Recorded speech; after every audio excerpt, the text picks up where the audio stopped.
Hi, good evening, everyone. It looks like we are live. Carlos Pujol from Dublin.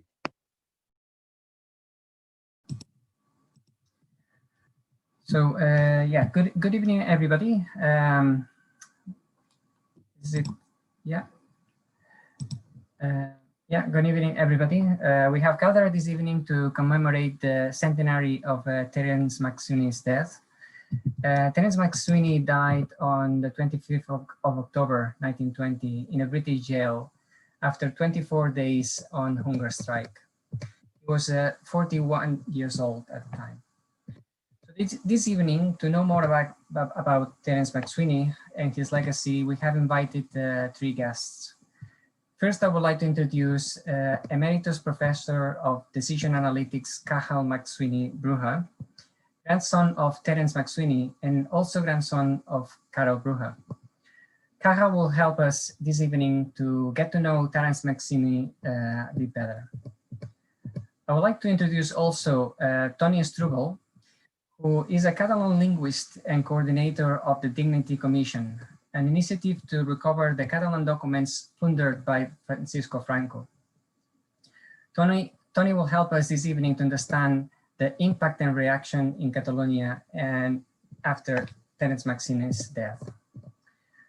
I would like to introduce also Manus O'Riordan, son of Brigadista veteran Michael O'Riordan, who fought in the 1938 Battle of the Ebro against Franco's troops.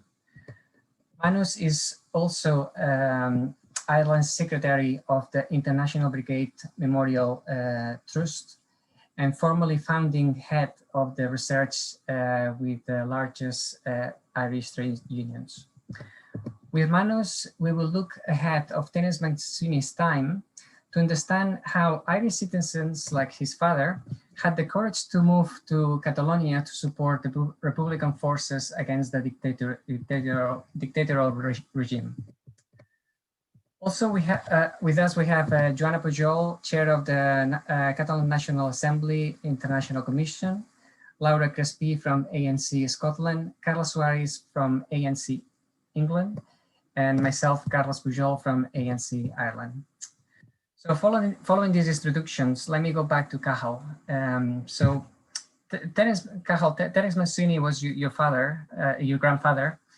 So can you tell us a bit what kind of man he was and what drove Terence MacSwiney to sacrifice himself? Okay, good evening, everybody. It's great to be here to be talking with you, and thank you for organizing this, Carlos. I'm aware that you're reading my mother's story, History's Daughter, and I'm delighted that you are. And hello, Toni. You're an old friend, and we really appreciate you being with us. If I was doing anything with Catalan, it has to be with you.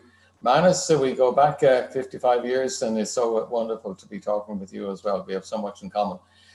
So I want to thank you three, but I also want to thank a Georgie Battet, whose grandmother made the Catalan doll that was sent to my mother, which we have always appreciated. So anytime we would talk about that, we talk about Catalan, and we talk about the Catalan doll, which is now in the Cork Museum. And I would like also to thank the Catalan people, because you provided us great support and help at a time when we needed it, when Terence MacSwiney needed it. Personal, yes, my mother was only 2 when her father died, and so she actually knew very little about him, but she was obviously very proud of his memory.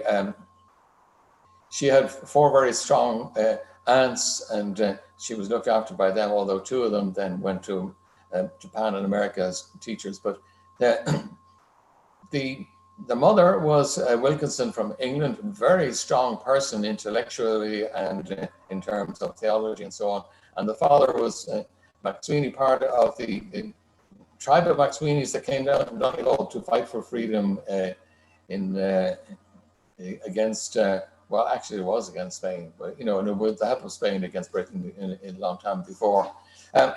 So he was, although he worked in business as an accountant, he was a lecturer in business.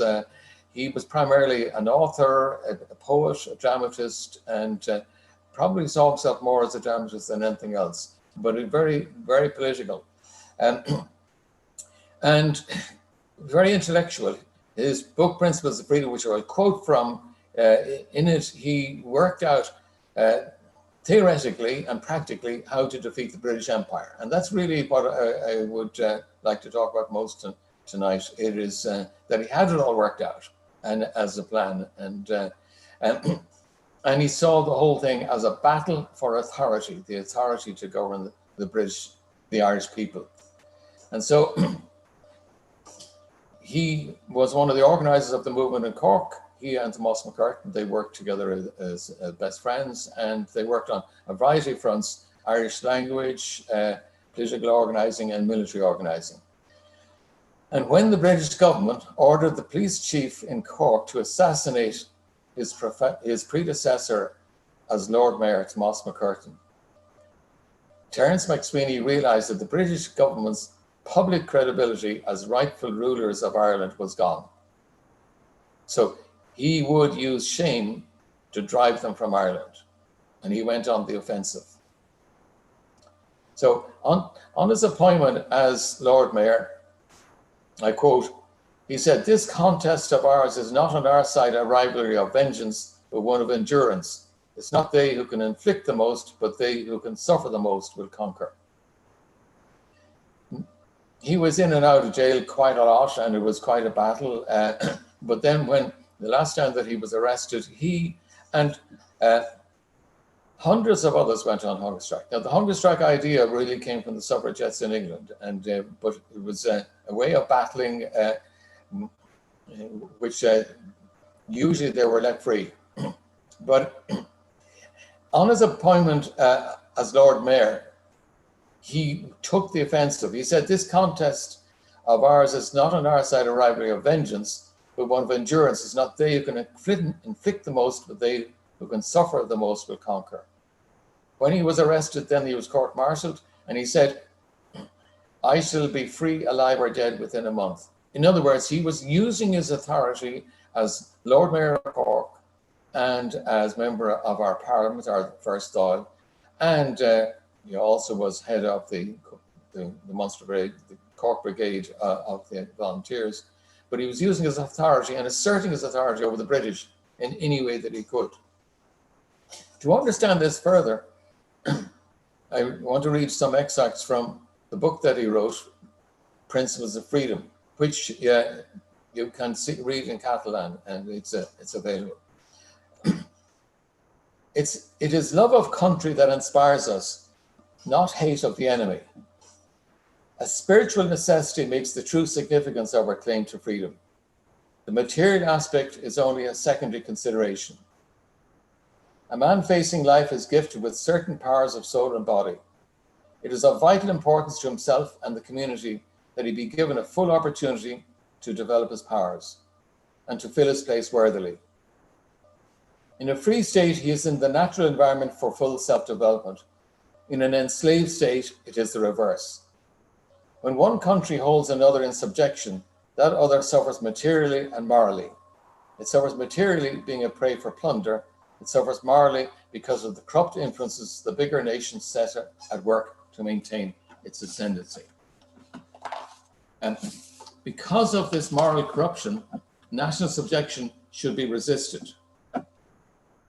As a state fostering vice, and as in the case of vice, when we understand it, we have no option but to fight. With it, we can make no terms. It is the duty of the rightful power to develop the best in its subjects. It is the practice of the usurping power to develop the basest. His last question in his life to his sister Annie a few days before he died was to ask whether the Republic was established. His whole purpose was to put the British Empire out, to gain independence for Ireland. He had written about this whether in Principles of Freedom. He said, "These are the two great resting places in our historic survey, the generation of the living flame and the generation of despair. And it's for us to decide, for the decision to rest with us, whether we shall in our time merely mark time or write another luminous chapter in the splendid history of our race. So those are the quotes from Terence MacSwiney.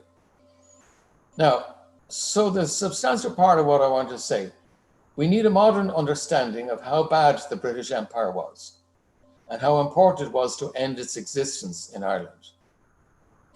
Environmental depletion, forest fires, coronaviruses, and political corruption are bad. They make people slaves, sick, poor, and dead. Partial, temporary fighting a virus, or corruption is useless. The campaign must be universal, complete, total, and successful. Hence MacSwiney's last question, whether the campaign was successful. Exterminating the British virus required a global campaign that spread to India, China, Vietnam, and Catalonia. A campaign about right. A campaign for which people would fight. A campaign that was bright.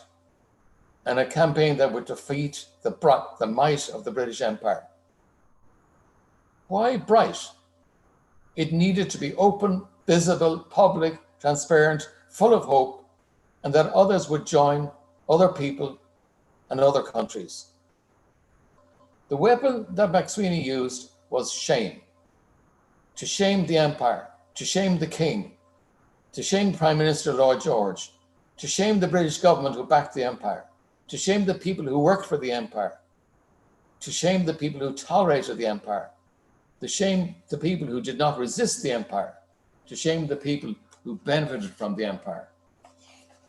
Public shame was always their weakness. To fully understand the British government's vulnerability to shame, you must know about the world's greatest ever humanitarian, Roger Casement. Casement worked for a time as a British diplomat, exposing the crimes of slavery in Africa. He then came to understand that the British was probably the world's worst ever empire. He fought a one-man campaign to use shame to bring down the British Empire. He wrote incessantly and under pseudonyms because the British pursued him to destroy his writings and prevent them from being published.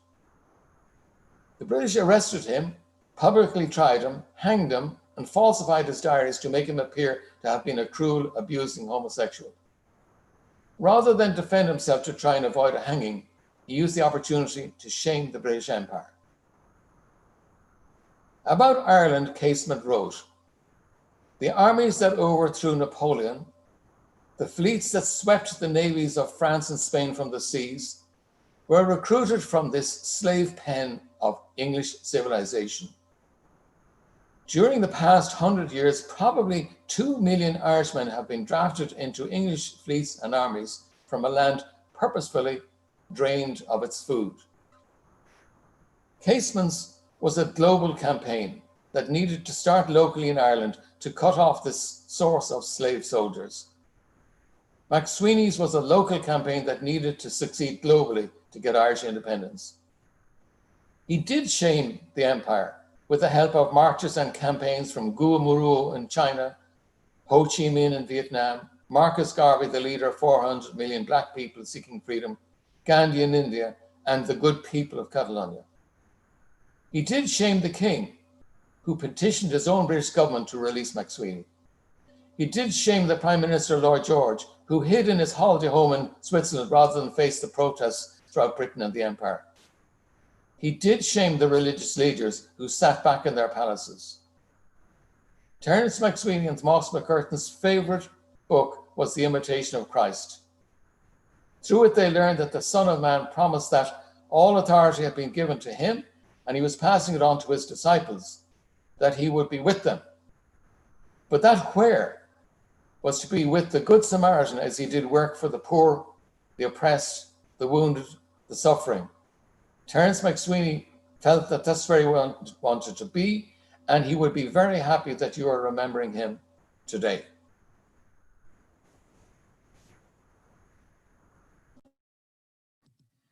Thank you very much, Cathal. That was a beautiful introduction.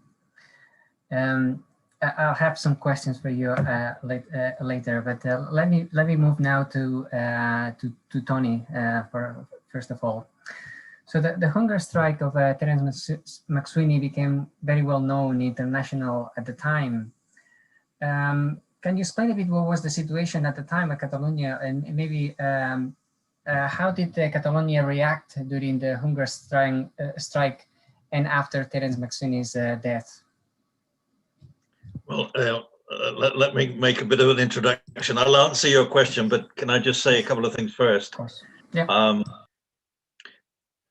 We jumped the gun 4 years ago and invited Cathal to Barcelona in 2016, and we held a meeting in the exact spot where on the 1st of November 1920 thousands of Catalans got together to remember Terence MacSwiney in the very Plaça Catalunya, the central square in Barcelona.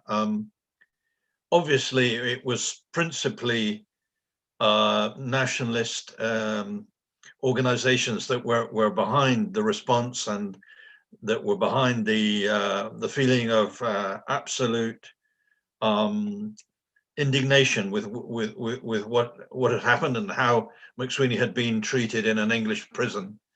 And I think the principal organization behind this was a trade union called CATSI.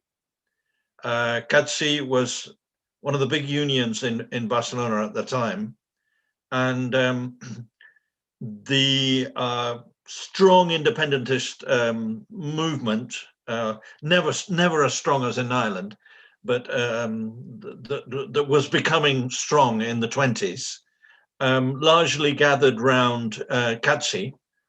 And indeed, in 1934, when there was the October Revolution, in which the Catalan state was, for the second or third time, declared, unluckily, without success, the headquarters of CATSI was actually attacked by the Spanish artillery, and various members of CATSI were killed in their headquarter building on the Rambla, which to some extent reminds one of the post office in Dublin some years before. The same kind of resistance, the same kind of incident. What is extraordinary when you read about the response there was in Catalonia, which was widespread. Many town halls came out with motions in favor of MacSwiney. Many letters were sent, some of protest, some of sympathy with the family. I think various organizations got round to sending letters at a time when the things were brewing up to the first of the big dictatorships of the 20th century in Spain, which was the 1923 Primo de Rivera dictatorship. I think it would be fair to say, and this is a good moment to say so, it's a good scenario to say so, that Ireland was a big source of inspiration, both along the moral and ethical lines that Cathal was talking about a few moments ago, in the line of the thoughts and the writings of Casement. In fact, CATSI was very much a sort of humanitarian and intellectual center. In fact, Albert Einstein was invited to Catalonia by CATSI, by this union, to give a series of talks, and that's very much in that sort of humanitarian and ethical line that did so mark the independentist movement in Catalonia at that time. So really, there was a very, very strong response. It even led to one particular little anecdote, which was a comment made by the very famous poet Salvat Papasseit, who wrote in the Terrassa newspaper, what's wrong with us? When so many thousands turn out for an Irish patriot, why don't they turn out for our patriots too? Which was, I think, quite typical of a time when Ireland was certainly a model. In my own studies and in my own particular book on Roque Ferreras, which is the big subject of interest that I dedicated 3 years to, I studied much more what went on in the 19th century, which may seem surprising to some. You very often hear people saying, "Oh well, you know, Catalan nationalism didn't start until the 20th century anyway." It's absolute rubbish. This is, you know, its roots go well back into the 19th century, and I think there was a good basis for a very strong response from Catalonia to the MacSwiney death and the response to what was going on in Ireland. But this was nothing new. In 1886, which is going back a good while now, the movement in favor and the movement of sympathy towards Parnell in Catalonia was extraordinary. And in the age before internet and before any kind of easy logistics were coming in for the collection of signatures in favor of petition, over 5,000 signatures were gathered amongst a wide range of social backgrounds and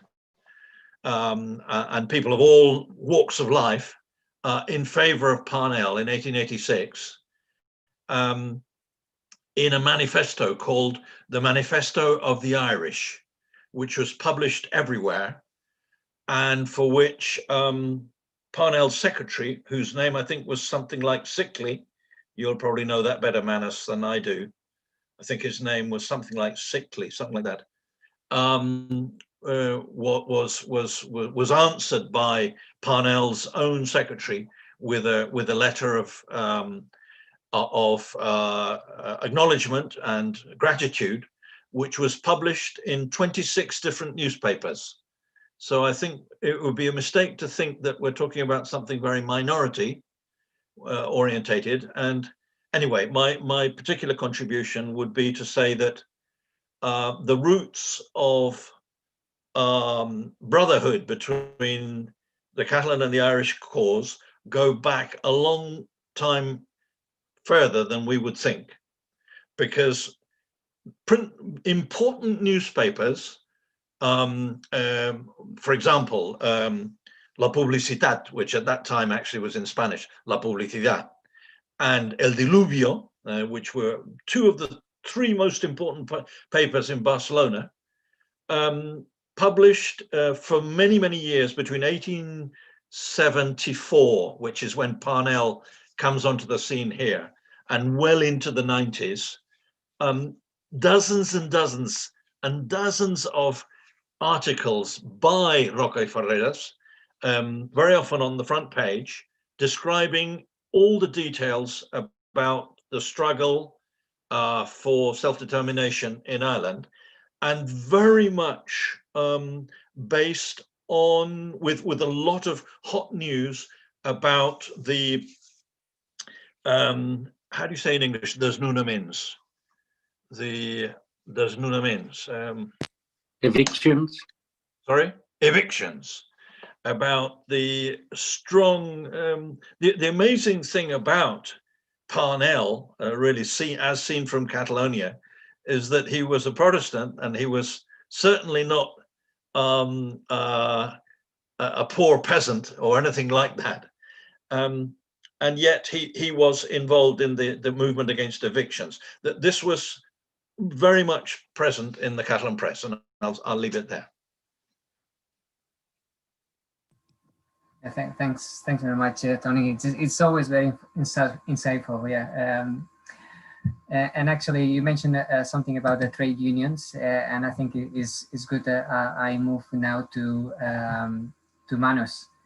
So again, we move further in time with Manus. After, first we will look a bit of Ireland. I mean, we have after 1922, we had the Irish Free State that moved towards being a declared republic in 1949. So during this period, we have people like Michael Rorigan, who joined the international brigades to fight against Franco. So Manus, tell us a bit about Michael O'Rourke and how did he became to join the brigades, please? Well, my father was born in Cork 5 days after the Russian Revolution. So he said the guns of the Aurora in Petrograd brought his mother into premature labor. And in November 2017, I spoke in Cork about my father, born to be a revolutionary. He was in the Republican Boy Scouts and was actually trained in those scouts by Cathal's grand aunt, Annie MacSwiney. But he became more and more radicalized as a reaction against the poverty he saw in Cork, and was influenced by James Connolly's writings, Labour in Irish History. So in 1934, he was simultaneously a member of the IRA and a clandestine member of the Communist Party of Ireland. Now, he was only, as I say, only 17 at that stage. But he reacted against the powers that be, both clerical and political, that supported Franco and his revolt against the Spanish Republic. And he was due to go to Spain himself in 1937, but he had appendicitis and needed an appendix operation. So it wasn't until April 1938, that he went to Spain. Now, he'd never been outside Ireland before, ever before, at this hour of his life. It was the first time even going to Britain. And I suppose there was a certain nervousness when he was traveling, because he got the train from what he thought was the train from Cork to Dublin. There was an interim station where he got off and thought he got back on the train again, except it went to Limerick. So he had to retrace his steps. And when he went, then he got the boat to Liverpool and hitched down to London with an assumed name. And at that stage, to go to France from England, you didn't actually need a passport if it was a weekend trip. So they all went across to France and to Paris. At that stage, the French government was blocking the border into Spain. So you were vetted, first of all, in Paris itself, and the person in charge of the vetting for the international brigades was the person who was later leader of the Yugoslav partisans and president of Yugoslavia, Josip Broz Tito. So Tito was the man who did the vetting. But then you went down secretly to Perpignan, and you took the smugglers' routes across the Pyrenees. As my father had a lifelong affliction from vertigo, he said it was a good job that it was done in the night, because he's not sure he could have crossed the Pyrenees and looked below him. And in fact, a lot of people fell off the cliffs on that journey into Spain. He went to Perpignan, went from Perpignan, then across the Pyrenees into Catalonia, and they hit Figueres. My father then, he was a member of the British battalion, which was a unique amongst British armed forces. It was the one British army that was anti-imperialist, because in fact in Marsa in Catalonia in June 1938, they held a commemoration of Wolfe Tone, the father of Irish republicanism in 1798, at the same day that the commemoration would be held in Ireland at Wolfe Tone's grave. So, and that was a commemoration held by the British battalion as a whole. It wasn't just the Irish held it. So the English, the Scotch and the Welsh and the Cypriots who were in the British battalion joined together with their Spanish and Catalan comrades in commemorating the father of Irish republicanism. Then when the Battle of the Ebro commenced, the British battalion crossed the Ebro at Vinebre to retake the occupied part of Catalonia. And the British battalion carried two flags across the Ebro, the Spanish Republican flag and the flag of Catalonia. So each boat had both flags, and my father was among those asked to carry the flag of Catalonia. And the person who asked him that was the commander of the British battalion, a man called Sam Wilde from Manchester, but who had family connections to the Irish Fenian movement. So he said to my father, it's important because of the national questions in both Catalonia and Ireland that an Irishman should be among those carrying the flag of Catalonia. So they crossed across the Ebro at that stage. Corbera had already been taken by the Republic. The next objective was to take Gandesa, but in the Sierra Cabals, in a hill called that they called 481, it was impossible to dislodge the fascist troops on the top of that hill, because as well as the superior armaments that they had from Germany and Italy, they also had an air force. So in the fighting, they never got to take Gandesa, and in the process of that fighting, my father was wounded and then was hospitalized in Mataró near Barcelona. Now, the short story of it, one of the stories that he told me, that when he telegrammed home his mother, who was a very pious Catholic, that not to worry, he was alive and he was in hospital. The atmosphere that was so pro-Franco in Ireland at that stage was the postman who delivered the telegram to my grandmother threw it at her and said, it's dead he should be, he's fighting against Christ.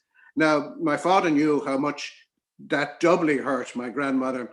And when he was in Barcelona, he bought this picture of the Madonna and child, brought home to his grandmother, and my grandmother hung it in her house. That I have this picture now. What's important about it, though, is that at the bottom of it, you can see the flags of the Spanish Republic. So it's a Spanish Republican Madonna and child. But that meant a lot to my grandmother, that he thought of her in that way, and how, because of her religious beliefs, how she suffered the denunciations of the church. Now, my father, it took 50 years before my father returned to Catalonia in 1988. And it was for the unveiling of the first post-Franco International Brigade monument in Barcelona. So there was a great gathering of international brigaders from all over the world. And we also, we had distant relatives who brought us on a drive to Gandesa. And my father went into the bar there and he wrote on a carton of wine that he had bought. He says, 1st of August 1938 to the 1st of November 1988, it has taken me 50 years to drink a San Miguel in Gandesa. So that was a landmark. But he was the author of the book of the veterans themselves, the Connolly column, the story of the Irish men who fought for the Irish Republic. But he was anonymous in that. He would write about other people. All he said was an Irish volunteer carried the flag, the Catalan flag. And it was only years after, so who was the Irish volunteer? Oh, that was me. But he didn't reveal it in the book. But it remained in his heart. And in 2006, Easter 2006, the International Brigade Memorial Trust organized a walk across the Pyrenees to retrace the steps. And I was on that walk across the Pyrenees from Las Islas in the French Catalonia, across then down into Catalonia in Spain. And I gave an address in Figueres that Easter Sunday, commemorating the 1916 rising in Ireland, the 75th anniversary of the Spanish Republic, and the 75th anniversary of Catalan autonomy. I read from the poem of Ventura Gasol about Terence MacSwiney, and I also said that from his hospital bed in Dublin. My father sends his greetings to his second fatherland, Catalonia. So that was his connections with Catalonia. Okay. Very good. Thank you, Manus. It's always a pleasure to hear you. We have supposed the introduction of all our guests. So we're just gonna pass maybe some questions, and please feel free to ask as well if somebody else has some questions.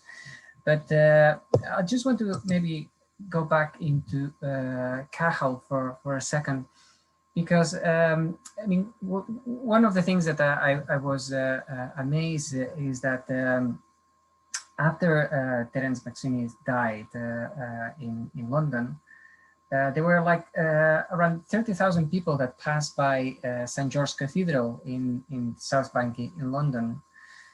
So there was a huge, I suppose, interest within London itself of what was happening with Terence MacSwiney. But do you think as well that maybe it helped the fact that to make international news, maybe the fact that Terence MacSwiney was in London during the hunger strike? It certainly did help. I would say it played into his hands. If he had been on hunger strike in Cork, I don't think it would have had the same impact. Because you have to understand that the English people themselves were a subject people, and there have been an awful lot of racism. So a lot of people were looking at these people and they're saying, gosh, they don't look like Irish, as in, you know, they've been portrayed in a monstrous way that Irish people look dirty and they look like monsters and like, you know, animals and so on. So actually people didn't know whether the people, the 30,000 people that turned out in a very polite way behind his coffin in England after his death, whether they were English or Irish. And the police themselves are very respectful, and there was a huge amount of respect. And it was really the ordinary people who were there and giving him a great respect. So it exposed the class system in England. It was the ordinary people that he appealed to, and yet the police were hugely respectful, and it was a great occasion. It was also very dignified. A lot of people marched, and a lot of people carried flags that had been, you know, on his coffin or whatever it was. And he really had appealed and come across to the ordinary people. And the people would have been aware that the King of England had petitioned the government to release MacSwiney. And the government said, well, if we do, we would lose Ireland. So really, it was the case that this was an imperialist power that the ordinary people didn't feel was a good power.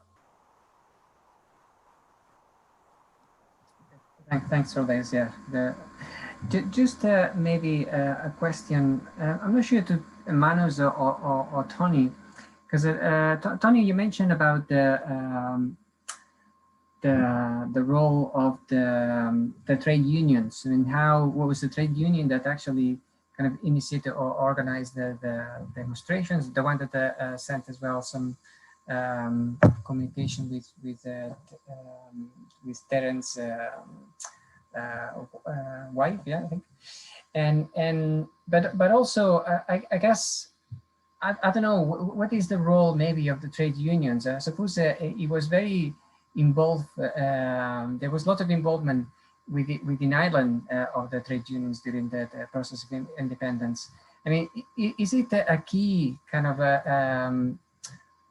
I suppose organization to drive or to bring people together to fight against injustice, maybe?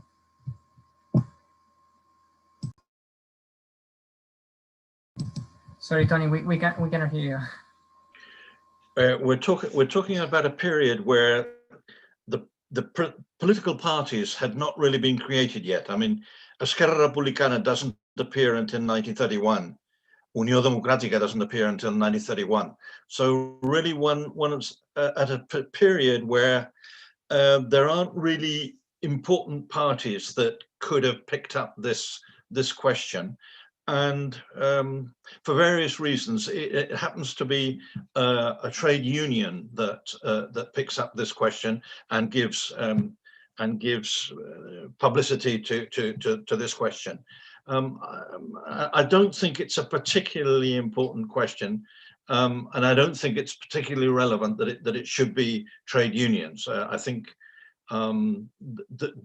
perhaps bigger trade unions such as CNT, that was formed in 1911, would not have had very much interest in this question. But I'd like to, with your permission, I'd like to mention a couple of, I'd like to talk about something emotional, if that's all right with you, rather than something intellectual at this particular moment. And I'd like to say what extraordinary experiences I've had both with Cathal and Manus. And I'd like to talk about the event that we held in Cork in 2015 with Diplocat. Okay, Diplocat's not a union, it's part of the Catalan government, which at the moment is being persecuted and suffering some of the persecutions, political persecutions that one would associate with the history of Ireland. These events are going on at this particular moment. I'll always remember visiting Cork Cemetery and being explained by Cathal about the different graves of MacSwiney and the former mayor and the third member lying between them, and the difficulties they had to get round the church that was in no way sympathetic to the Irish movement at that moment. At one particular moment, and I think this brings us all together, a charming white-haired gentleman came up to us and said, would we mind visiting another grave nearby, because he had something to communicate to us. And we were taken to another grave, and this gentleman did something extremely Irish, which was to start singing a song. He sang a song about the Battle of the Ebro, and with words by Louis Aragon, which is a French communist poet. And extraordinarily enough, the music with which this verse about the fight against fascism on the Ebro was accompanied by the music of the Santa Spina, which is a bit of a version.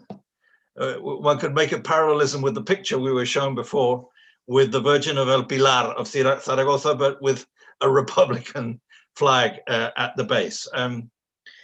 I'd also like to say that the connection between these things for some of our viewers may not be that clear. You know, why are we talking about the Battle of the Ebro? Why are we talking about MacSwiney? I do think there is a unity here, and I'd like to, various pictures have been shown before. I'd like to show my own picture. I'd like to show this picture of Michael O'Rourke, which accompanied an event that we're very proud to have organized. And I would like to apologize to Manus for one thing, and also give him some hot news. When we in Catalonia discovered about this extraordinary event, that at a time where our nation is persecuted and doesn't form part of the agenda of anything important politically internationally, it was amazing to find that Manus's father had crossed the River Ebro with a Catalan flag.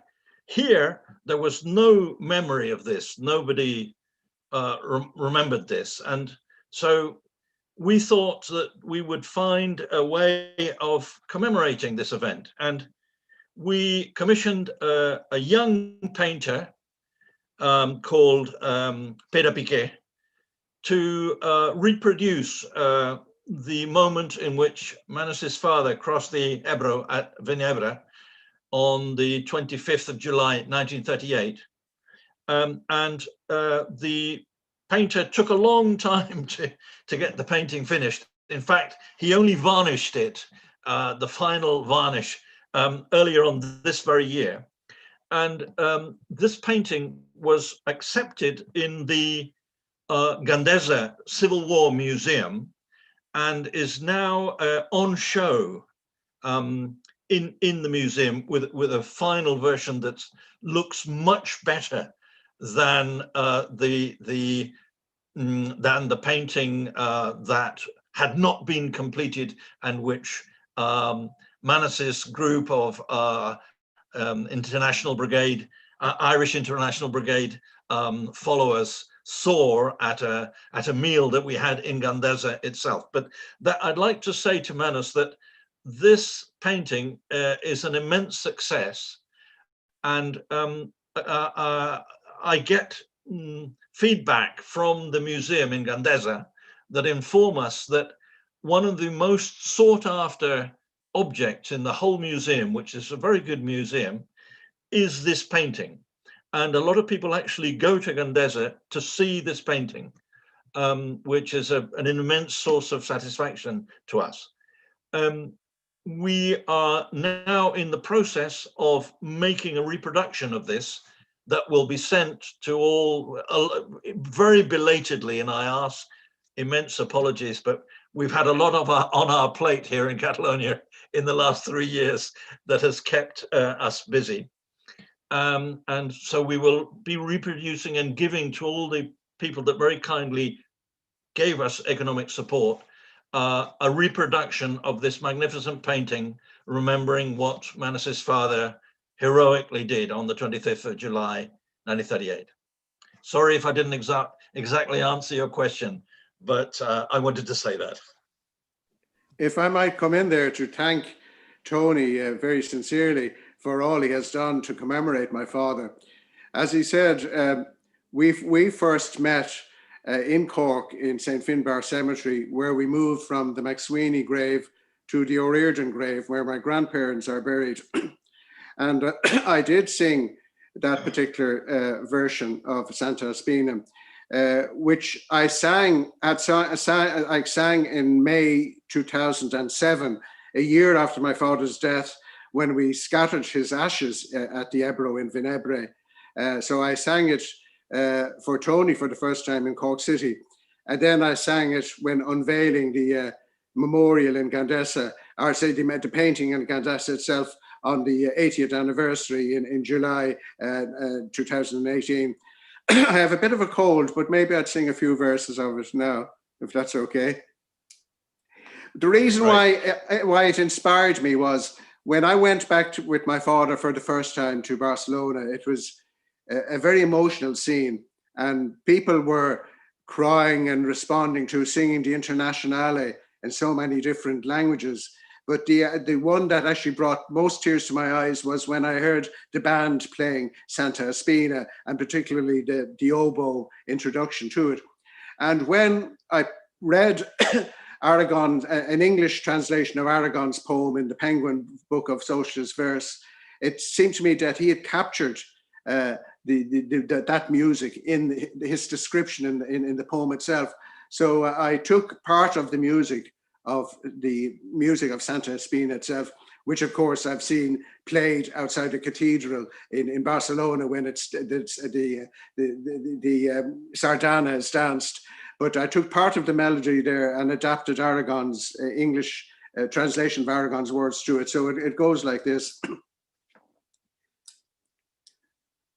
I remember a tune that we used to hear in Spain, and it made the heart beat faster, and all of us knew each time as our blood was kindled once again, just why Catalonia's sky above us was so blue.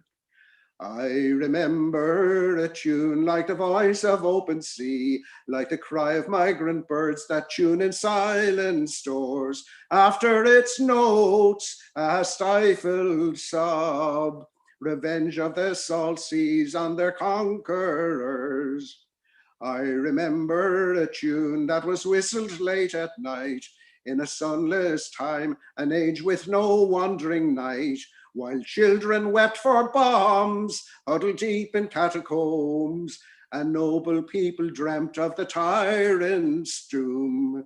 In that tune's name, Santa Espina, was born the sacred thorn that pierced the brow of a god as on his cross he died. And all who heard those notes, they felt that song in the flesh, like the wound in Jesus' side as his sorrows were revived. O Catalans, you hummed that tune, but its words you did not sing. Before Christ's name you bowed no more, and yet this I do know, as Franco ravaged Spain, all in the name of Christ the King. Santa Espina was your hope, and your month of Sundays, oh. How in vain do I still seek that proud yet poignant melody, but this hard earth on which we live now has but operatic tears, and the sound of murmuring waters has been lost to memory, that call of stream to stream in these unhearing years. O holy thorn, Santa Espina, let me hear your notes again, where we fought with pride, yet often cried with your defiance and your pain. But no one is left now to intone your proud refrain. The woods are so silent and the singers dead in Spain. And yet I hope and do believe that such music still lives in the hearts of that proud people being hummed now underground. Yes, the dumb will yet sing, and the paralytics will march in triumph one fine day to Catalonia's noble sound. And that piercing crown of blood, so full of anguish and sorrow, will fall from the brow of the Son of Man that hour, and man will sing proudly in that new tomorrow of Catalonia, Santa Espina, and the hawthorn tree in flower. Yes, man will sing loudly in that sweet tomorrow of the beauty of life and the hawthorn tree in flower. Very good. It is well. Carlos, you asked about trade unions and the support. Generally, the people who supported Terence MacSwiney around the world, and they were in so many countries, it tended to be the workers and tended to be the ordinary people. It was not a top-down, nobody important, but more so than anywhere in New York. The unions there at the dockers, they were known as the longshoremen. They were the ones who actually provided the most support. And the Irish got onto the docks and they communicated with them, and they were there from all nationalities. And so bit by bit, they would go and communicate with the different nationalities, and they persuaded them to not unload British ships. And this was a huge impact, because all the time the empire, which is now Britain and British and American, they were concerned that their economic interests would be threatened by the ordinary people, and they certainly were in New York.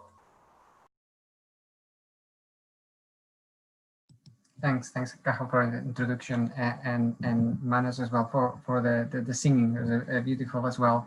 I have another question, but beforehand, maybe I want to just bring Carlos from London, which has a question as well. Yeah, hi, thank you, Carlos. And I'm still feeling a bit emotional after the song from Manus. That was really good. There's still some time today to do another one. So a quick question for Toni, and Manus, feel free to jump in too. Toni, you mentioned how in the 1920s, there was a following of the Irish question in Catalonia and in the press, and not just following, but also some kind of imitation in tactics, which we can see maybe in President Macià's military intervention in Prats de Molló, or the creation of Estat Català, or of Nosaltres Sols, which is Sinn Féin in Catalan, which was created by Daniel Cardona, which was known as the Irishman. But now, 1 century later, what lessons can we get from the Irish independence process that we can apply today in the Catalan independence movement?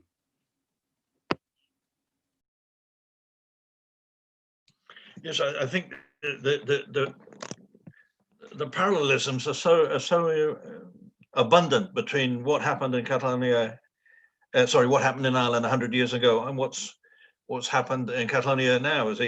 The dial was closed in 1919, and I think the Irish politicians were braver than ours have been recently, and they set up their own parliament in Dublin, defying the normal rigmarole of going along for Irish people to be represented in London. Our own parliament was in 2017 with the application of Article 155 of the Constitution was actually closed down. We're into our third president now, suspended one after another. And so we're in a situation of persecution. I think one parallelism that might be interesting to mention would be the role of O'Kelly mustering support internationally at that period could be compared favorably, I think, to the work done from Waterloo by President Puigdemont and his team. I think that there's quite a lot of parallelisms there. I think Ireland has been very important opening up the awareness that there is for a need to work for international solidarity. So far, this has been a little bit innocent on our, we haven't perhaps had a hard enough line in Catalonia, and we have allowed,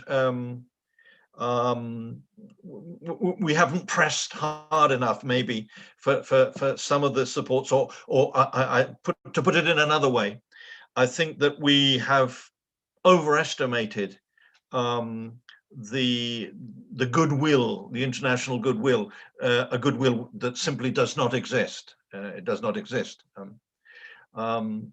Even as we're seeing today, important determinations taken by the United Nations in its different categories, in its different departments, are of very little value and absolutely not taken into consideration in the least by the Spanish government.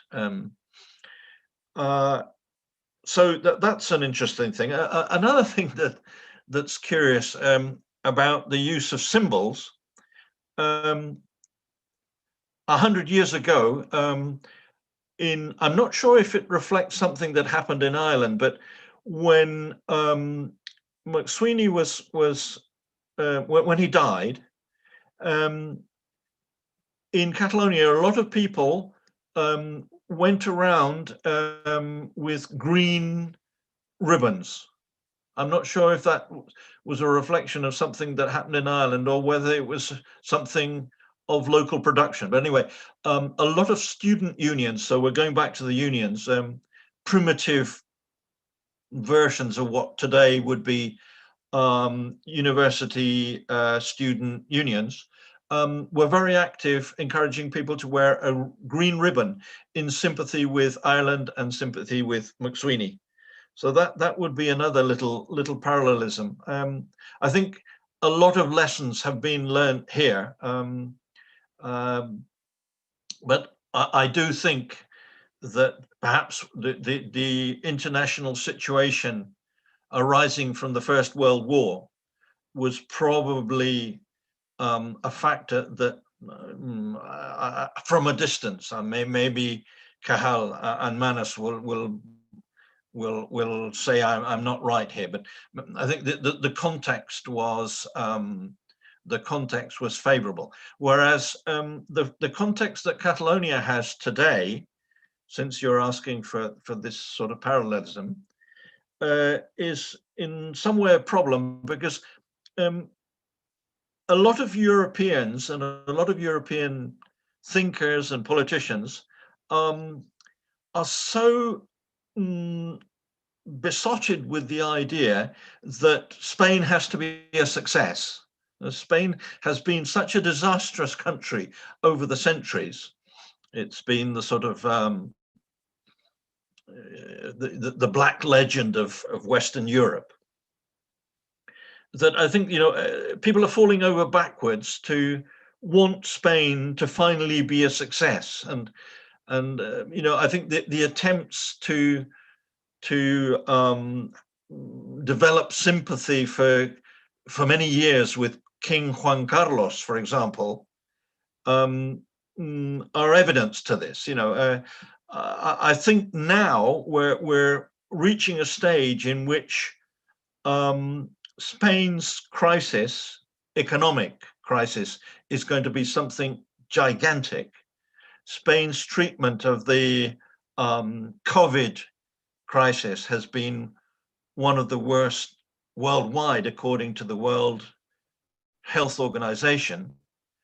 And much more significantly than all this, the fall of the Spanish royal family is something that is unprecedented, and we will have to wait and see what the final result will be. But a king that was seen as immensely popular and immensely sort of ready to interplay with his people, this situation has fallen apart in 4 or 5 years. And King Philip of Spain, I think it's a sort of, this may be something quite similar to the situation in Ireland over the years. Actually, the Spanish king cannot really visit Catalonia at all. Okay, he tried to the other day, and they had to fence off a square kilometer of Barcelona and bring in 3,500 police to make it anyway workable. A Spanish king cannot visit Catalonia today because the protests will be so big, and this is an outcome that probably brings to the forefront parallelisms with situations in Ireland over the year. But at the moment, Catalonia is suffering a huge amount of repression, a kind of repression that actually is to some extent working. It's actually making an effect on the independence movement, which at this time is undergoing, sadly enough. And I think here we have important members of the Catalan National Assembly that perhaps their opinion should be given too. But we're at a moment of certain doubt, and this is something that we will have to get over in the forthcoming years to make sure that independence does get back on course. Because really, without independence, I think it's become very clear to many people that the future is going to be very, very, very bleak if independence is not achieved. I think that is something that Spain, its king, its politicians, and its judiciary are making especially clear at every opportunity. The King's speech of the 3rd of October 2017 is the most one-sided speech you could imagine from a senior monarch in Europe in the 21st century. I mean, he just laid into the Catalan self-determination movement and was absolutely non-diplomatic. It was absolutely his role as go-between, which is what the Constitution would expect of him, was just completely eliminated from the political context of that moment. And I think the Catalan movement is largely reeling from that effect and trying to decide what the future course of action is. I probably haven't answered your question at all, Carlos, but anyway, It's not new. Can I come in there, Carlos? Because some years ago, Tony invited me over to participate in a debate that he chaired, and it was really about the context and the future and what to do. And the view I was putting there is that we should really, and again, I would say this consistent with Terence MacSwiney, should be taking the long-term view.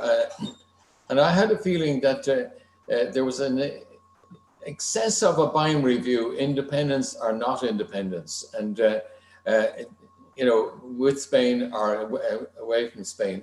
And really, we should be looking at the governance picture at 5 levels. There's the local, and there's the regional, and the national, and the European. And I think that the biggest loser in the long run is going to be the national. Spain are going to be the great loser in terms of the power that they have had, and they're going to continue losing. Europe is going to be much more important, but not in the way that we see Europe as important as Brussels and some sort of dictatorial thing. But I see Europe as a federation of regions. And in that context, I would see the south of Ireland, the Republic of Ireland, less as a nation state than as a region, similar to the north of Ireland, similar to Scotland, similar to Catalonia, with a lot of similarities and a lot of working together that will, because of the common interests and the commonalities that they share. You can, I mean, in another context, I used to call them that we're the peripheral group. I would see, if you take, for instance, the context of Brexit and the mess that is being made by London, the effect of that is probably heading in a direction where Scotland might leave first. Northern Ireland might feel then it's a bit abandoned, it doesn't know where. It is currently 2 communities, so it's a difficult situation. But there could be the context that within Europe, we could be looking at the federation of smaller than states, you know, or bigger regions. And, you know, even in the context of language, there's many more speakers of Catalan than speakers of Irish, but it is our national language. So I think that to actually look as regions and working together as regions, that would be a way to go. And I think that, and it was something I tried to get an interest in Ireland. And unfortunately, you know, it tends to think, you know, the politicians tend to think, oh, this is a great opportunity to get to a Council of Ministers meeting. I also was trying to look at, could you look at regions? For instance, the south of France, they hate the north of France. There's regions in Italy that don't have any connection with Rome. And could you actually develop federations and do it on a federation level and build the influence within Europe in that sort of way? There are a lot of things that we could do.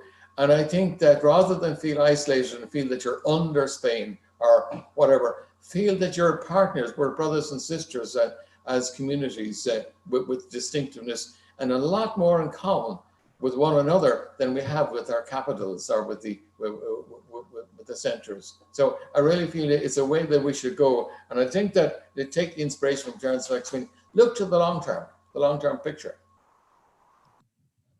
Yeah, and actually, just wanted to tie something that Toni said with something, Cathal, you said as well at the beginning, because I suppose after you were talking about the principle of freedom, you were talking as well about the approach that I suppose Terence had to create a shame on the empire.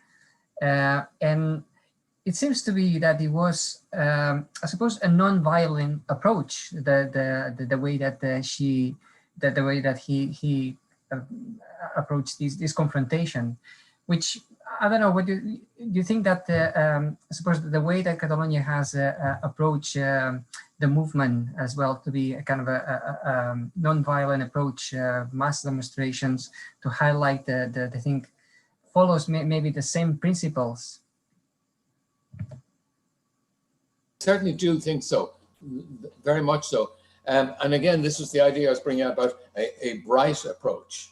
I think a lot of it is to bring out about the benefits of having much more influence and more power, and also the fighting of corruption. I mean, there's so much of the benefits that are got from over-centralization is about corruption and facilitating corruption. And if you expose it and use shame, then I think you could have impact. And even from the point of view of the benefits of a much more independent Catalonia, that people in Europe should know how much of the income in Spain actually comes from Catalonia.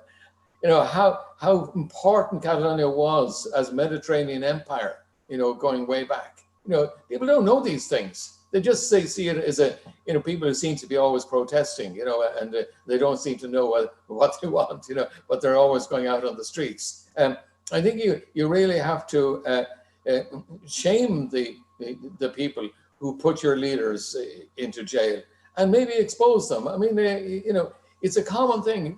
It's nice to see great leaders of great countries facing court cases, and we're currently, you know, it's Sarkozy in France, but I'm sure, and I hope that after November, Trump will be up in court case for many reasons, and I'm sure in Brazil it'll be another one, and so on. You know, I think you know, let's act as grown-up people, and you know, it doesn't all have to come down to fighting. I think it can come down to saying, look, we want to run things properly, and I think the COVID is an example. You know, the only way to deal with it is a virus, and you have to put it out, and you have to manage properly. It's become quite clear that Catalonia has been much better at managing its own affairs than Madrid. You know, so set out doing it and do it successfully, and expose the people who are bad at it and get them pushed out and get them undermined publicly. You know, a lot of people just accept too much centralization. So it can be done. But I think the biggest issue, I suppose, would be optimism. I mean, I would categorize the four kinds of politicians as they're the opportunists who actually become narcissists. And most great countries are now led by narcissists. And then you've got the idealists who become fanatics. And you really cannot give way to the fanatics. And most people then, subsequently, most states are run by pragmatists who become cynics. The only way to do it is optimism. That's the only way forward. Be optimistic that you can do things, and it's going to be work. And that was the whole idea of trying what Casement was doing. Yes, take down the British Empire. Terence MacSwiney, yes, take down the British Empire. And the one thing he realized from seeing what was done to Casement was protect your own reputation. Don't let them undermine you, because they're going to blacken you all over the world. So that's why you have to be careful about extremism and so on. It's not whether or not it's going to be effective, it's whether it's going to damage your reputation. So, but be optimistic, and you will win. There's no doubt about it. I mean, it's only a matter of time, and you can see what Tony's been talking about the King of Spain and so on. You know, the same goes for so many great leaders. They're all ending up in corruption. You know, so you know, you can do it. But I think you have to be organized, you have to be optimistic, you have to be confident, and you have to go and go and go until you win. I suppose, I mean, what, I suppose, I don't know, when you kind of follow the process in Catalonia, what you have sometimes is a sense of frustration, basically because there's a lot of dirty tactics that they follow from the Spanish states. I guess it was the same with Terence MacSwiney. No, he was charged for something that it was a trickery. No, he received a letter by somebody that so there is this sense that it seems that this trickery, these dirty tactics that I suppose the other people kind of follow against you is what frustrates the movement on kind of defends I suppose the liberty of the people, I guess.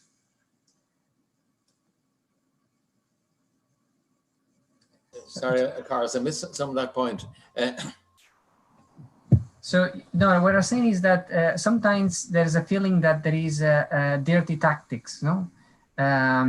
Like in Catalonia, we have people in prison for just doing a demonstration, which it shouldn't be cause for sedition. And I think the same happened with Terence MacSwiney, that he was charged for something that, that there was no real grounds, no? That he was tricked into being put in jail, but with no real grounds. Oh yeah, well, that's par for the course. You know, there were going to be dirty tactics. Of course, there are going to be dirty tactics. But the idea is to not be taken down by the dirty tactics. So much of what was being done, we had to answer. I mean, even in our own War of Independence, there were constantly dirty tactics. Anytime British forces shot one of our own people, the next day we shot one of theirs. But we didn't just go into wholesale shooting at people. We just did it on a tit-for-tat basis, as if to say, yes, we know you can shoot one of ours, but we can shoot one of yours the next day. So, you know, in other words, you're managing the whole process and almost using humor. You know, you're getting at them whenever they're trying to do something. So you're exposing them, and you're winning the public battle. You know, it's the public view, and so if they do something dreadful, well, then expose one or the other side about their corruption. You know, and yes, if they're going to play dirty, yes, you play dirty back, but you don't play mean, and you don't play low, and you keep raising the stakes, raising the standards, and of course, the cleaner you come, and the more pure you are, the more difficult it is to undermine you. I mean, why did they try to blacken Roger Casement? And by the way, they really went after their own. You know, anybody who was Protestant, who was supposedly of the English colonial settlers in Ireland, they were the ones they went after, and they were the ones who they blackened. I mean, it goes on and on. Not just Roger Casement, but Connolly and Markovis and Childers and so on. It was their own that they went after, and it was generally to blacken them. Yes, yes. I suppose it's to follow kind of this approach. Just to maybe go back into Terence. I mean, he was apart from being a politician. I mean, he was an author. You mentioned the principle of freedoms, but he did other work himself. No, kind of the Irish playwrights. So he had, I suppose, a culture behind, I suppose, the interest as well about the Irish culture. So I suppose his character was a bit unique, no, from the point of view of the period that he was living. I don't know. Well, it certainly was, but one of the interesting aspects about it was that he combined his writing with his politics.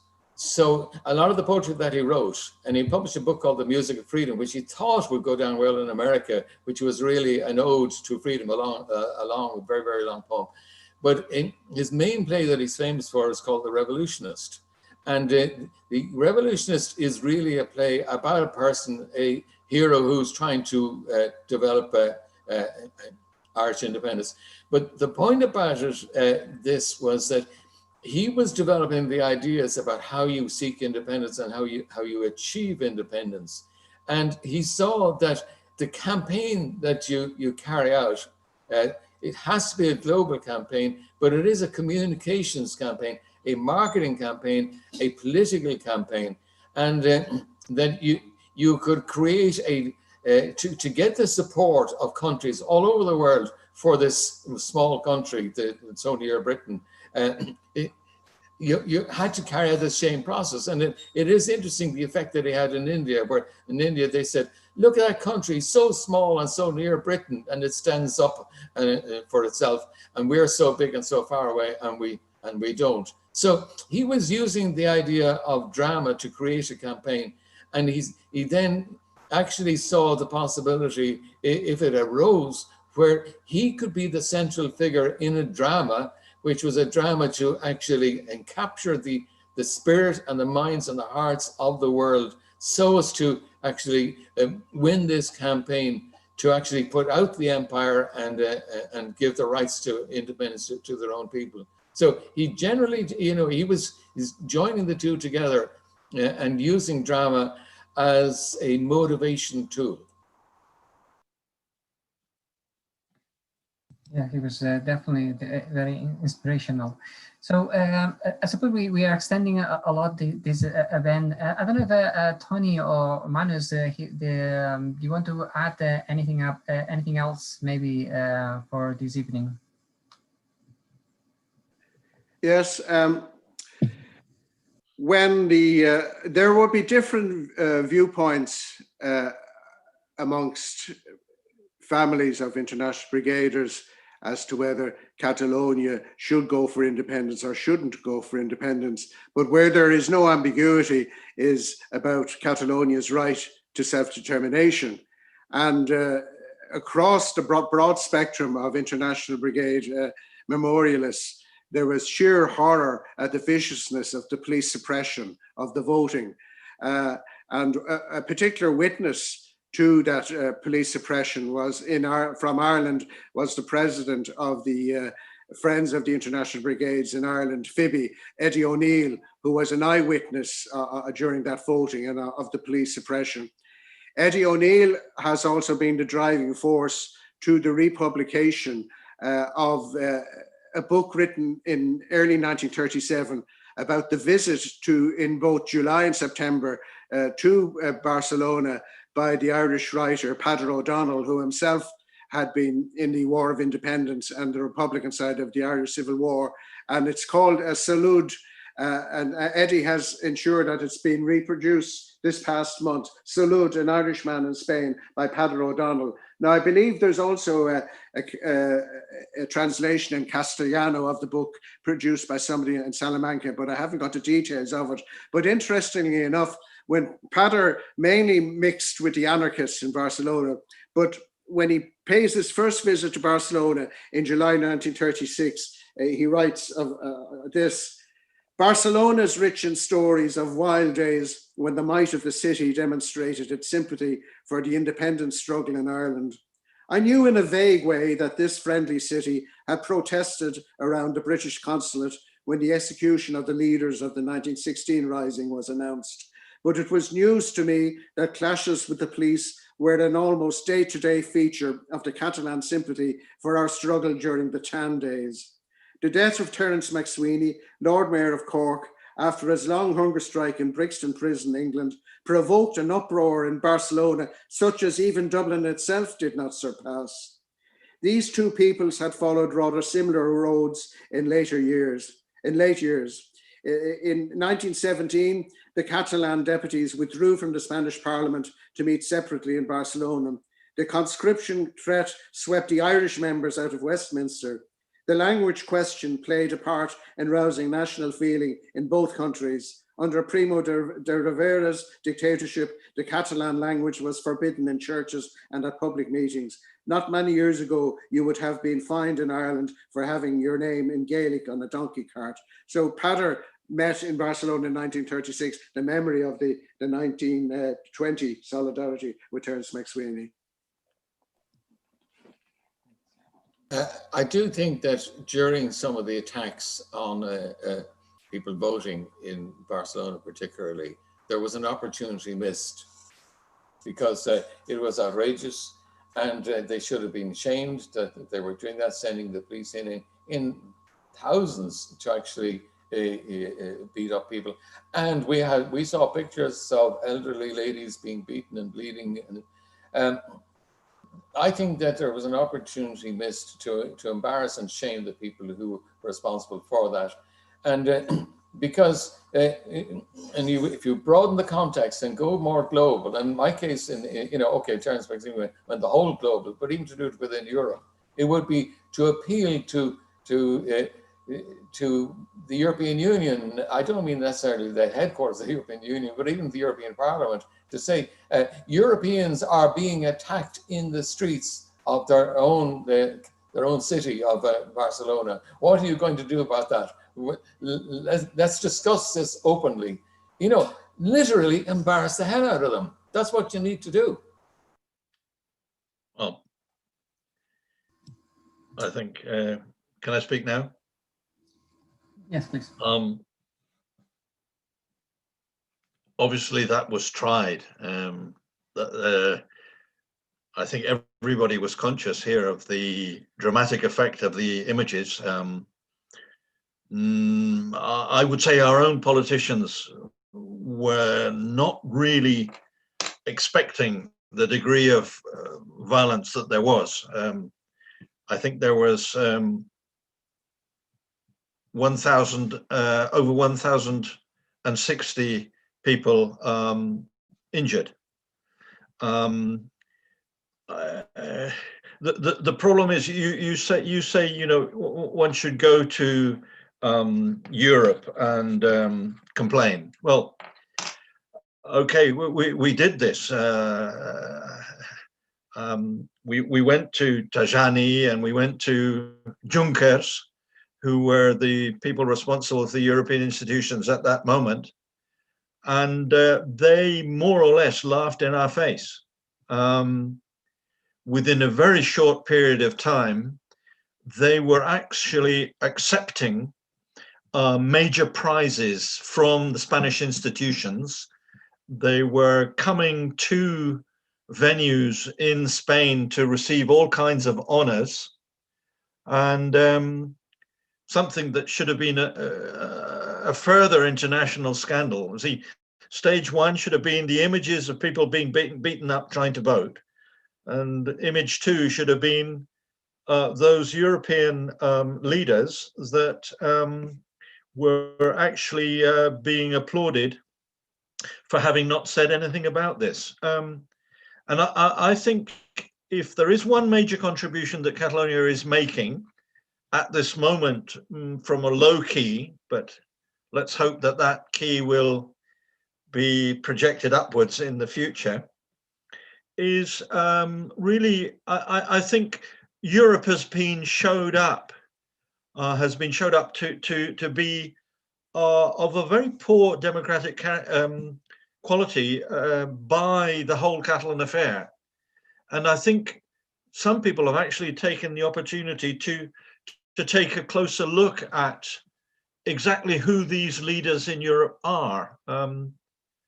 You know, I think because of what happened in Catalonia on the 1st of October 2017, quite a lot of journalists did take a closer look at just what Jean-Claude Juncker's home record looked like when investigated. I mean, he is from a family background that has shown a very low profile as regard the struggle for democracy.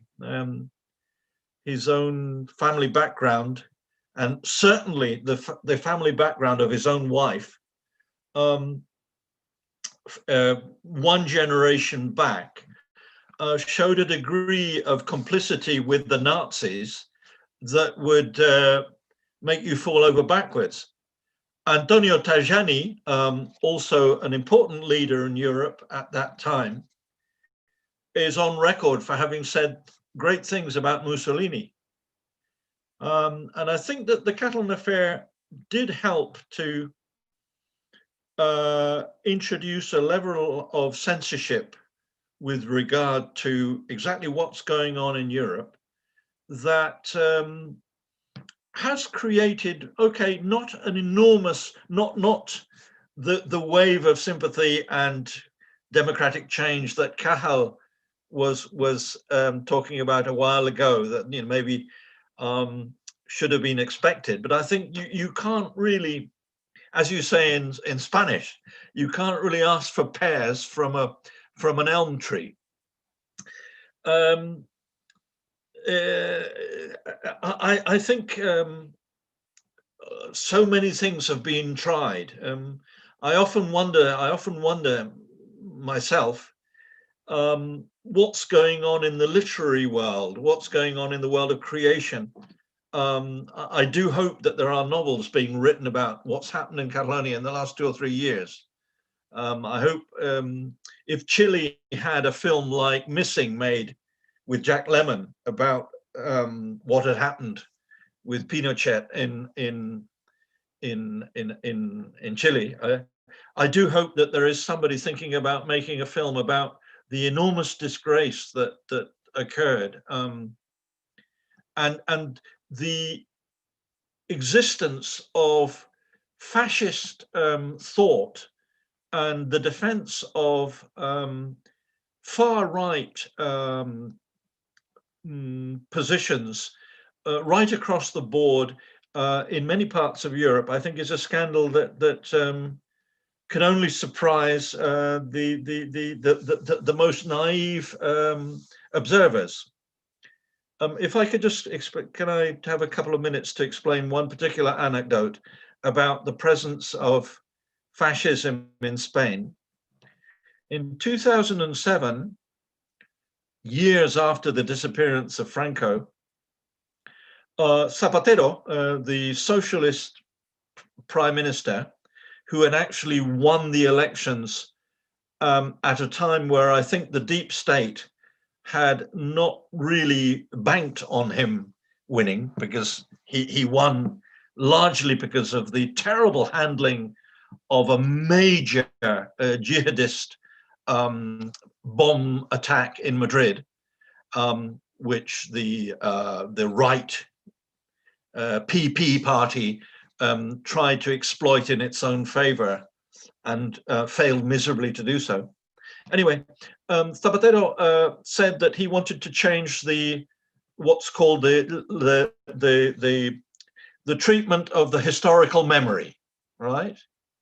And a moment came up in the debate about whether the penalties applied against Democrats, Republicans, and Catalan and Basque nationalists, for example, by the Franco regime, whether these sentences could be annulled, right? Something that happened in post-war Germany immediately after the war and happened in Italy.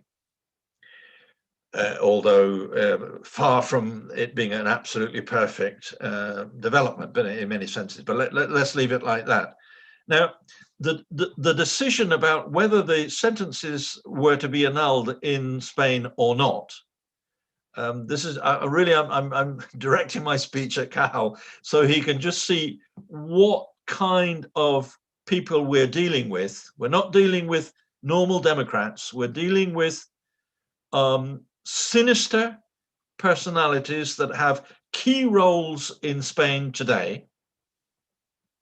The decision was put in the hands of 2 jurists. One was Cándido Conde Pumpido, who's taken to be a sort of Democrat. People talk about him as being somebody associated with the Socialist Party. If you do take a closer look, you will find that his grandfather, Lucio Conde Pumpido, was the military attorney for El Ferrol del Caudillo for many years, and directly involved in sentencing to death 400 people in El Ferrol, amongst whom 26 seamen from a ship, 2 of whom were underage but executed at his orders, at his ruling. The other person taking the decision about whether to annul the death sentences applied by the Franco regime was the son of the last minister of the fascist movement, the Movimiento, right? Can anybody imagine any situation outside of Poland and Hungary, maybe today, in which personalities of this category would be asked to take a major decision about whether sentences should be annulled or not, being themselves direct relatives of judges and ministers directly involved in the repression applied by Franco. These are extreme cases that show to us that when one's talking about Spain, one's talking about a country unlike Germany and unlike Italy, where fascism has never been beaten, right? Fascism has never been beaten. Fascism, like a chameleon, changed its nature to fit into the new regime of 78. And they're all there, and the economic structures are there. And well, just to say to Manus, for example, from the trade union world, I mean, some of the so-called modern unions that were created or that were allowed once again after Franco disappeared were actually fed by ex-members of the Francoist unions that simply changed their plumage and became members. So this is a problem that Spain cannot get over, and in which we see time and time again that there are things that cannot be done. For example, President Companys, who tomorrow, 15th of October 2020, we will be remembering the 80th anniversary of his execution. Well, Spain has not done anything to recover, to ask for official pardon, as states do. Okay, it's not the same people, but it's the same state, and the state should be involved in some kind of steps to be taken to rehabilitate the figure of a president. I think the only president democratically elected of any country in Europe that was actually executed during the 1936-45 conflagration of the arrival of fascism in Europe. I mean, so Spain is a very difficult contender, Cathal. It's not somewhere where you can get by with goodwill. They have a very, very, very sophisticated system, which will make it, if you have one corrupt member of your own group, which you will inevitably have, they will get more petrol out of that than the 50 members of their own group that are 1,000 times more corrupt, because they manage the media, they manage the courts, they manage the whole of the political situation, and it's very difficult. For example, the Catalan government, one big problem for the Catalan government is to create a prestige around the political activity it is involved in, because all the money comes from Madrid. So all Madrid has to do to discredit the Catalan political system is simply to close off the tap at key moments and make it impossible for things to get funded. And without funds, it's very, very difficult to get by. And it's absolutely impossible to create a political prestige. I'll leave it there. Thanks, Toni. Just to maybe finish up maybe with the last question. Actually, maybe before, I'm sure Cathal maybe want to intervene, but let me just pass to introduce maybe Laura Crispy to make one last question as well. Thank you, Carlos. Terence was known not only for his political activity, but also for his intellectual actions. So after his legacy, probably we cannot understand his figure without both of them together. But if you have to choose one that defines the most his legacy or his figure now, which one do you think would represent him the most?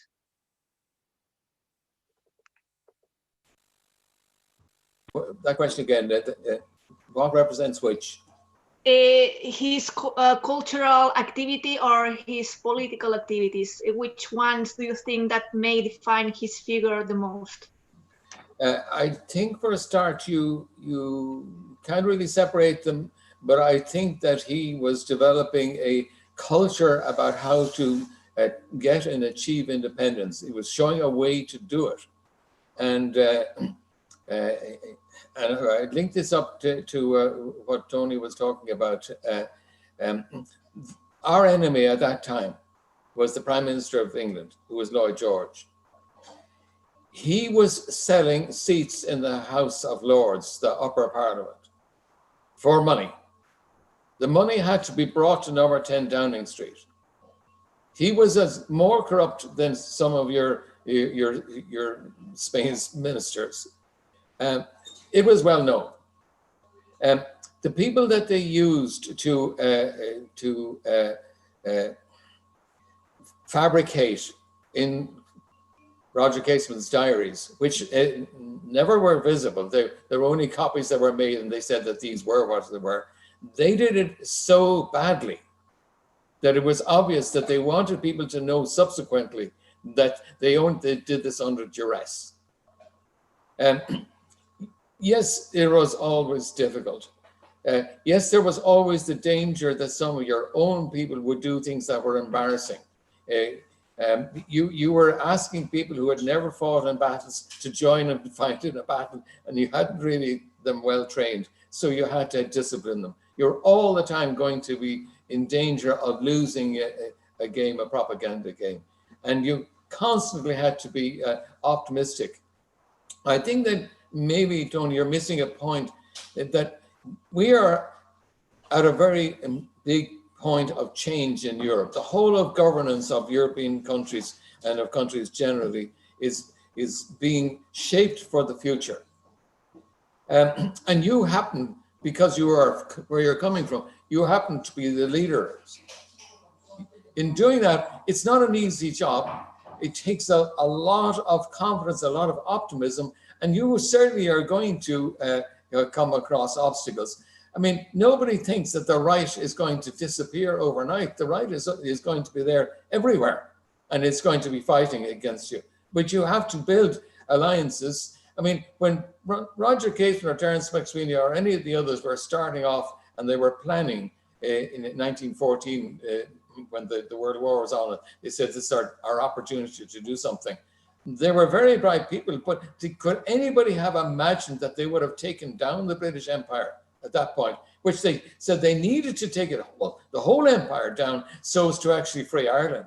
And the image that I'd like you to think in terms of is that the great big ship Britannia, all they did was they put a hole in the sail. And bit by bit, the wind went out of the sail over a long time. And then maybe later on, they put a hole underneath the waterline. And bit by bit, it's been sinking, and it's still sinking. But it was not easy, but you have to be confident and don't give up just because there's a lot of baddies against you. There are certainly going to be a lot of baddies against you. And you don't presume that just because I say you want to do things on a European level, that you're going to get support from left-wing countries all over Europe or left-wing movements. No, we're not talking about left or right, we're talking about the people. And we're talking about building a new form of Europe for the future. And it's not just for the next 10 years, it's actually for the next 10 generations and for the next 10,000 years. So it can be done. But, you know, what I'm getting from what you're saying, Toni, is that it's difficult. But who said it'd be easy? Yes, it definitely was not easy. And actually, yes, I mean, to fight against the British Empire, so I'm sure it must have been a great endeavor as well. But exactly. Anyway, I think it's nearly 2 hours that we've been here, and we have a beautiful accounts from Manus, Toni, and yourself, Cathal. which it's been fantastic. I mean, I suppose we've seen a lot of things, not only from Terence MacSwiney, but as well some human side of different characters. And we've seen as well Manus sing, which was, I mean, I've seen you before, and it's always a pleasure to hear you singing this version of the Santa Espina.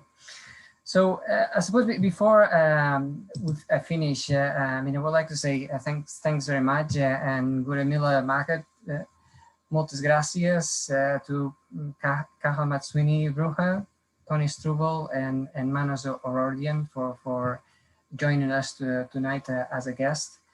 And also to everybody from the National Catalan Assembly who has made this event possible. Has helped a lot. And especially also to everybody that attended virtually and contributed as well to the discussion.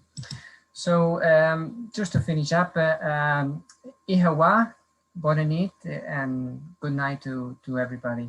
Yeah. Thank you. Yeah, thank you very much. Yes, I am very happy to have participated and to emulate Toni and be a little bit emotional. We are with you, heart and soul, and have always been, and will always be. And things will get better. And don't give up. You have friends. You know, you definitely have friends. Lots of friends. We feel we have a lot more in common with you than we have with many people throughout Europe. You are. We are the one, and it's nice to see Laurie in ANC Scotland. Yes, we feel the same. We are the same people, whether it's Scotland, North of Ireland, Catalonia, Ireland, South of Ireland. We are one, you know, and we can work together, and it will succeed. But it has to be European, it has to be global, and it has to be a success. Saluti Republica. Saluti Republica. I'd just like to say that there's one word that does not form part of our vocabulary, of our dictionary, which is the word surrender and the word giving up. We're never going to give up, and we're never going to stop before we get better conditions for the working people and an independent Catalonia, if that's possible, because I think it's, as we're seeing, it's the only solution that remains for our future. Thanks very much. Bona nit. All right, thank you.